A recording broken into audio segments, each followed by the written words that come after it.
Hello, welcome to the third Southern Nature Art Exhibition interview. I'm here with Julie Weir. Hello, Julie. Hello there. Hello. So I suppose sort of introduce yourself.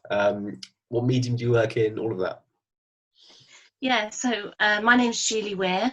I'm a wildlife artist and I work in mainly acrylic ink or watercolours, but I do also work in oils and pastels. Amazing. And where am I zooming you from today? Where do you find yourself?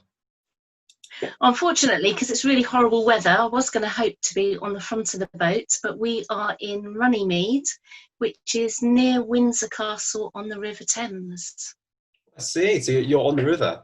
It's exciting. Yes. How did you sort of take that decision? Like, we're not going to have a house. We're going to live on a boat. Well, that's amazing.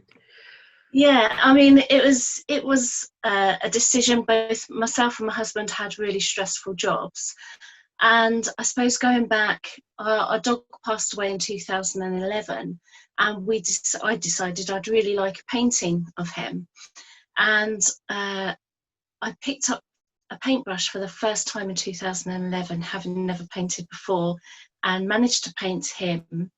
And it looked like him. It was quite successful. So I took it down to Southern Nature, who had an art exhibition on, and they said, join us next year. You've got to join us and exhibit with us.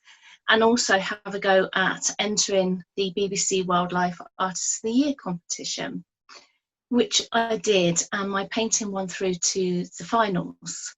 And that kind of cemented the fact that I really wanted to paint full time.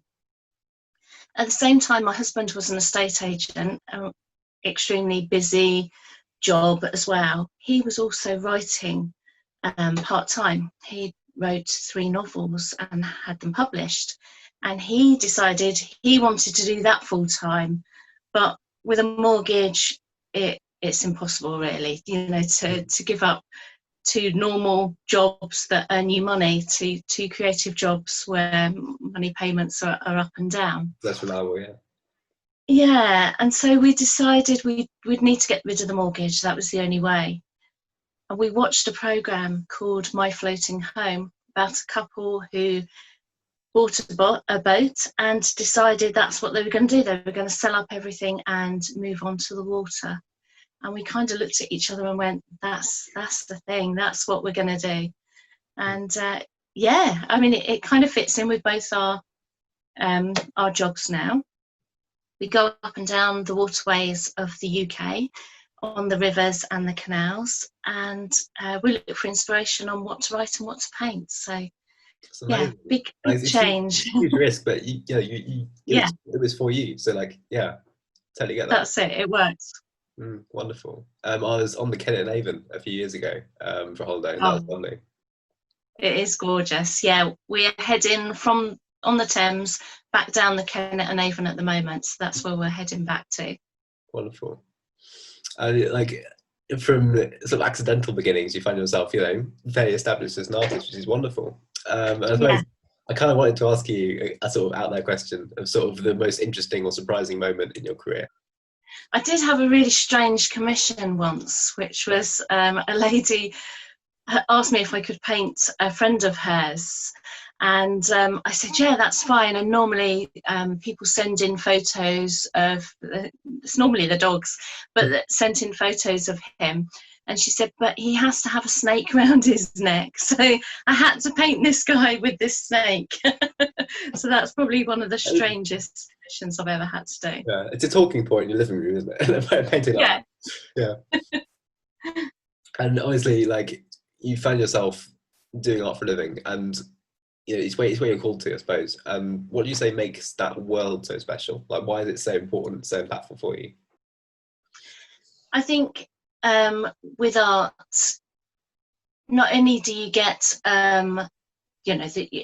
if I've got a commission that I'm doing maybe, and so, we can take a photo of the dog and you've got that lovely photo there. But with art, you add that something special, that little bit of something from you, as well as the image that you're painting. So that's kind of, to me, what makes art really special is it's a little bit of you coming into that painting as well. That's why you do it. It's brilliant. Yeah. And so what's your artistic process, I suppose you could say? Like, you start with a blank, well, you might not start a blank canvas. You might start, okay, from the end of one project to the end of another. What does that look like?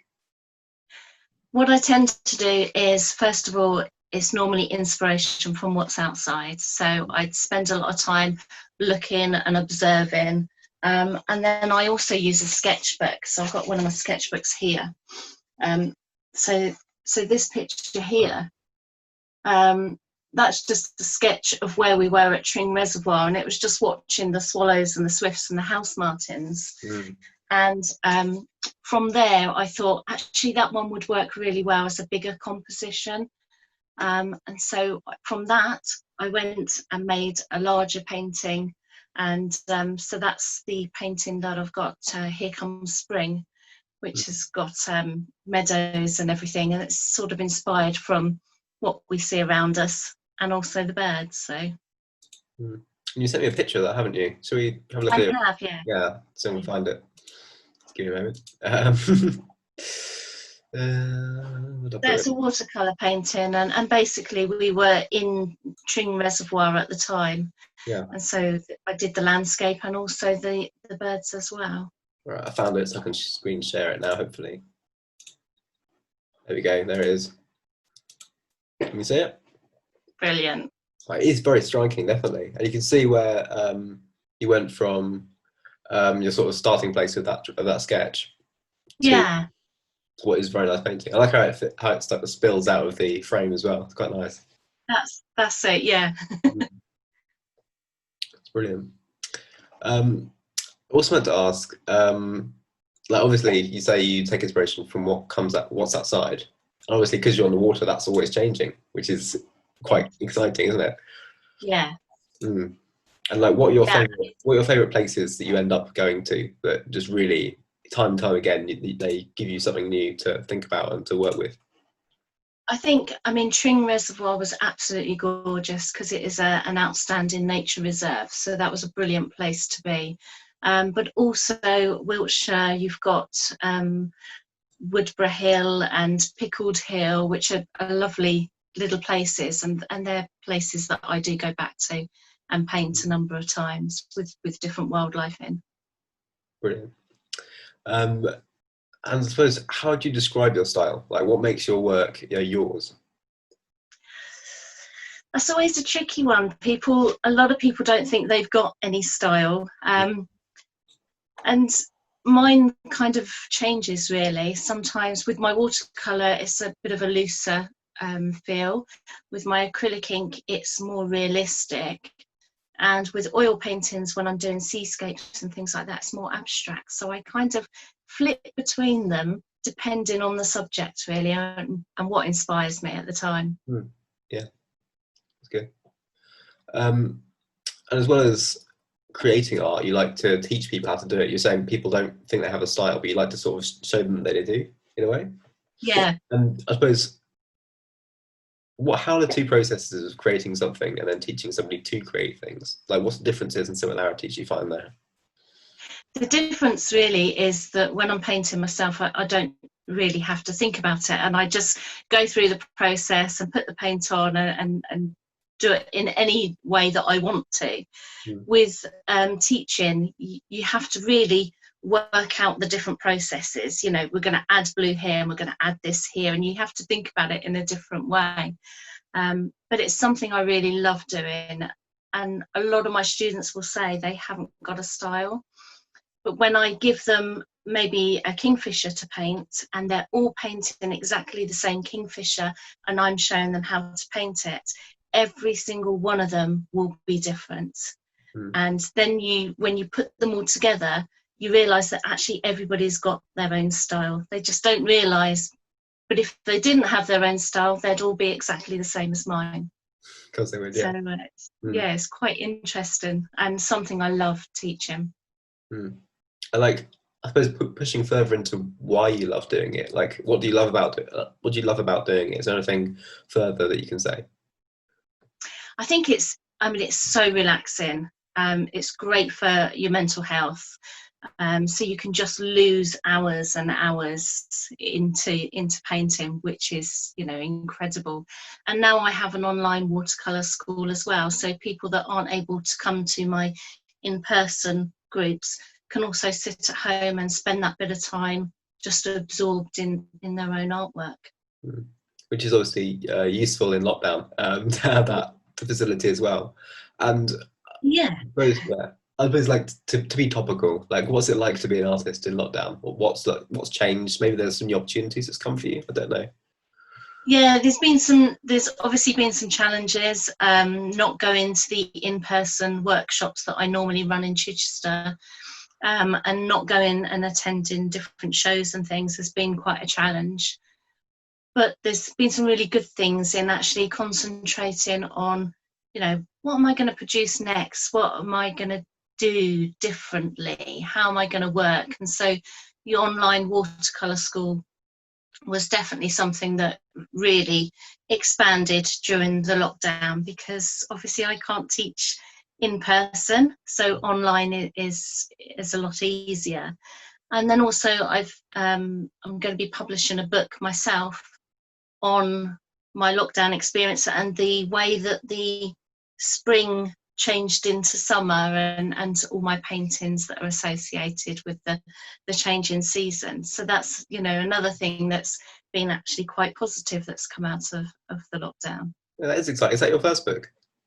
Yes. Oh wow, that is Yeah. very exciting. I imagine your husband's happy. Yeah. I think lockdown's been an opportunity for a lot of people to get into art in a way maybe they weren't before, or maybe to develop their hobby for art into something perhaps more on the edge of professionalism. And like, yeah, to somebody in that position, what advice would you give them, or what would you have to say? I think for anybody who's thinking about doing art, whether it's doing it, you know, professionally or as a hobby, is have a go at different mediums. And when you've worked out, when you've had a play with the different ones, you'll normally just fit into one that you really, really enjoyed. And I'd really go with that and practice. That is the only way. You know, if it's acrylic ink that you really enjoy, and then keep on going. And if you can practice every day, even if it's just for a few minutes, just keep on doing it, and you will improve. You will get better. Brilliant, thank you. I can't take my eyes off that little rabbit behind you. Is there a rabbit? There is, yes. Can you bring him closer to the camera? So this is a hare. That is very striking. Thank you. Yeah, that's brilliant. Thank you. And like, I think we've got your art available on the Southern Nature Art Exhibition website. I think that's right. Whenever it goes live, yeah, which will be good. Thank you for that. Obviously, it's not compared to seeing the exhibition, but you know, it's the best alternative we have. It is, yeah. And hopefully next year it will be absolutely massive. Exactly. We'll see you next year, definitely. Yeah. Thank you for sitting down with me in a virtual way. Thank you. Yeah, we'll see you next year, I hope. Yes, will do. Thanks ever so much. Bye. Bye. Take care. Bye.